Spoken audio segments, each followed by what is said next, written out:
Commission BTRC সাম্প্রতিক draft telecom network ও licensing reform policy 2025 উদ্যোগ বিষয়টি বাংলাদেশ জাতীয় দল বিএনপির দৃষ্টিগোচর হয়েছে।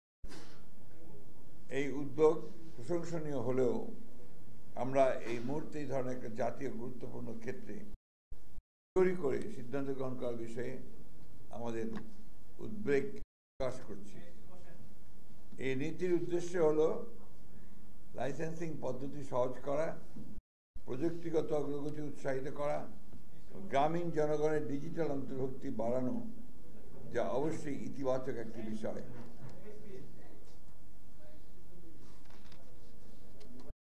তবে খসড়া নীতিমালাটি বিশ্লেষণ করে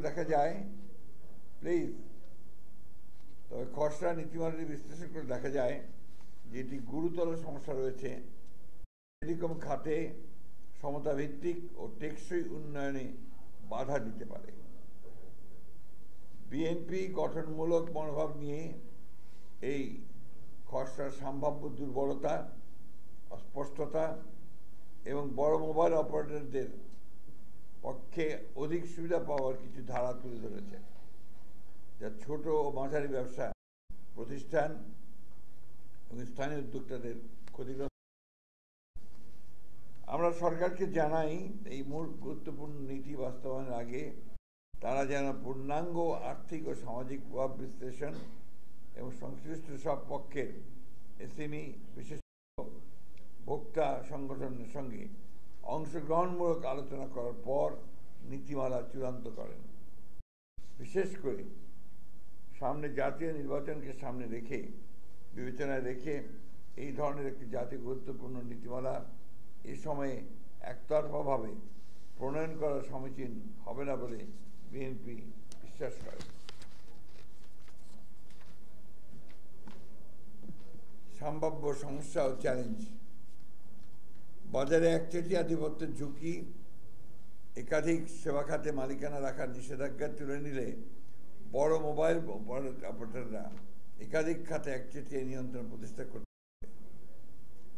এতে প্রতিযোগিতা কমে যাবে, ছোট প্রতিষ্ঠানগুলো পিছিয়ে পড়বে। এসএমইদের আর্থিক সংকটে পড়ার আশঙ্কা দেখা দেবে। ডিরেগুলেশনের নিয়ন্ত্রণ শিথিল পরে এসএমই, বিশেষ করে স্থানীয় আইএসপি বা ছোট টেলিকম অপারেটরের সম্পদ ও দায়বদ্ধতা নিয়ে সুস্পষ্ট দিক নির্দেশনা না থাকায় তারা বড় ধরনের আর্থিক সংকটে পড়তে পারে। বিদেশি মালিকানার অনির্দিষ্ট সময়সীমা।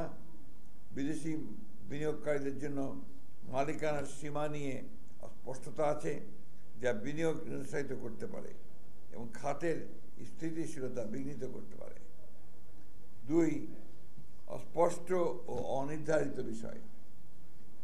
ক্রস ওনারশিপের ফাঁকফোকর, উলম্ব ও সমান্তরাল মালিকানার বিষয়ে পরিষ্কার ব্যাখ্যার অভাবে বড় কোম্পানি আরও বাজার দখল করে দিতে পারে।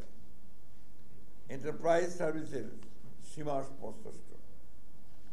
মোবাইল অপারেটরদের ফাইবার ভিত্তিক ব্যবসা, সংযোগ সেবা কোথাও সীমাবদ্ধ তাই স্পষ্ট নয়, ফলে বিবাদ ও অসাম্য তৈরি হতে পারে।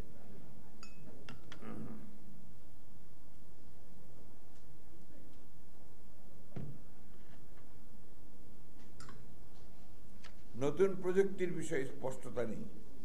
স্যাটেলাইট ব্রডব্যান্ড বা নতুন ডিজিটাল সেবা নিয়ে নীতিতে কোনো সুস্পষ্ট দিক নির্দেশনা নেই, যা বিনিয়োগকারীদের বিভ্রান্ত করতে পারে। 3.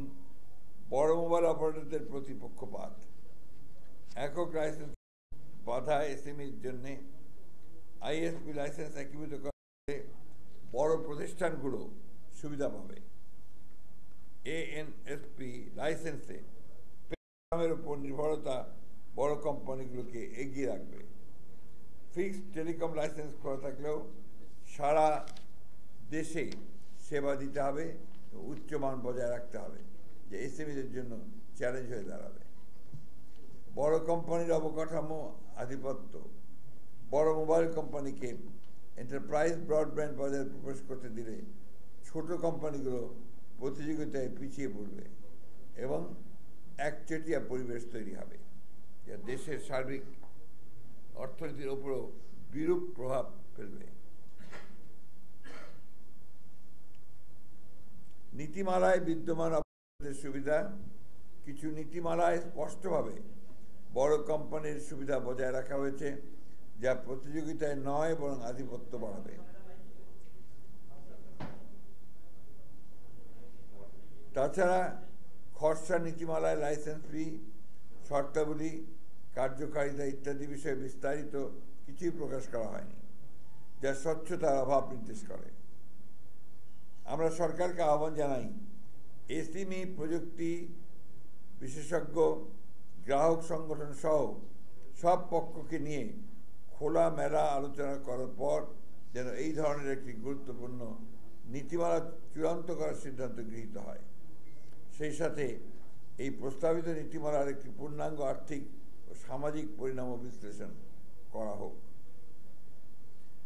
বিশেষ করে এসএমই ও স্থানীয় ব্যবসায়ীদের সম্ভাব্য ক্ষতি, কর্মসংস্থান হ্রাস এবং অর্থনীতির উপর প্রভাব বিবেচনায় রেখে এটি করা গুরুত্বপূর্ণ। এই ধরনের জাতীয় পর্যায়ের টেলিকম নীতি প্রণয়ন অবশ্যই সতর্কতা, স্বচ্ছতা ও অংশগ্রহণ নিশ্চিত করে নিতে হবে।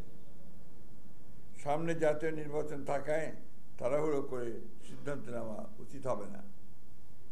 বিএনপি বিশ্বাস করে সবার জন্য উপকার বয়ে আনে এমন নীতি গ্রহণযোগ্য। ডিজিটাল সংযুক্তির মাধ্যমে সমতাভিত্তিক উন্নয়ন ও ডিজিটাল নিরাপত্তা ও সার্বভৌমত্ব রক্ষার অঙ্গীকারী আমরা কাজ করে যাব। আপনাদের সবাইকে ধন্যবাদ। আল্লাহ হাফেজ। বাংলাদেশ জিন্দাবাদ।